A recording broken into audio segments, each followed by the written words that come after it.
আসসালামু আলাইকুম।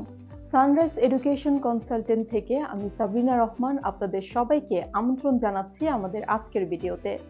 আজকে আমরা কথা বলবো স্টাডি ইন কানাডা নিয়ে।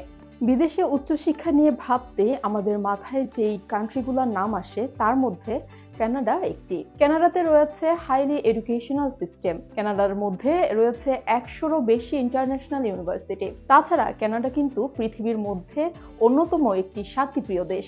কানাডাতে পড়াশোনার পাশাপাশি রয়েছে হাই স্যালারিতে পার্ট টাইম জব। তাছাড়া আফটার স্টাডি রয়েছে পিআর-এর অপরচুনিটিস। তো আপনারা যারা এইসব সুযোগগুলো পেতে চাচ্ছেন এবং নিজের পছন্দ মতো ইউনিভার্সিটি বা ইনস্টিটিউটে অ্যাডমিশন চাচ্ছেন, তাদের নিশ্চয়ই সেই ইউনিভার্সিটি এবং ইনস্টিটিউটের কিছু রিকোয়ারমেন্ট থাকে, সেগুলো মেনে চলতেই হবে। যেমন ধরুন, academic papers requirement, language requirement, tuition fee, bank solvency etcetera, এই ধরনের আরও অনেকগুলো রিকোয়ারমেন্ট রয়েছে। তো এই সম্পর্কে ডিটেলস জানতে আপনাদের অবশ্যই ভিজিট করতে হবে আমাদের অফিসে।